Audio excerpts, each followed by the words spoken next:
So I'm going to show you an example of measurement-based care in action, or at least an aspect of measurement-based care.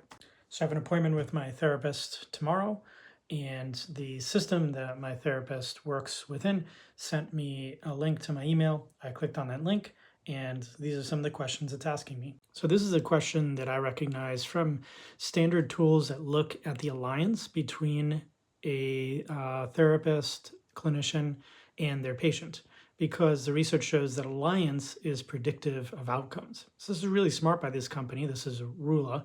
Smart by this company to look at this as an outcome measurement strategy. The key to understanding this is that even if sometimes you can't see outcomes on standard symptom measurement tools, like a PHQ-9, for example, which Rula did administer before the first visit for me, the PHQ-9 and the GAD-7, and a few other questions from other tools related to substance abuse.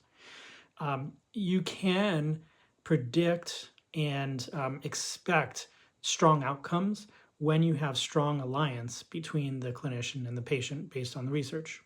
So at this point, I have strong confidence in my provider. We understand each other. That's another typical question. So far, so good there. And that's it. So then in a good use of measurement-based care, this information would automatically be presented to the clinician prior to the visit.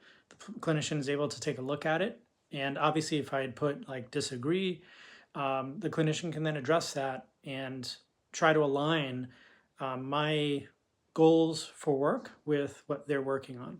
Now, this does get a little bit tricky when you're talking about primary care behavioral health, because a lot of times on a warm handoff, you're not going to have time necessarily to do this, but you would be able to do this for follow-up visits, for example. And you can still, on warm handoffs, bring tools with you or have a medical assistant administer the tool prior to you going in.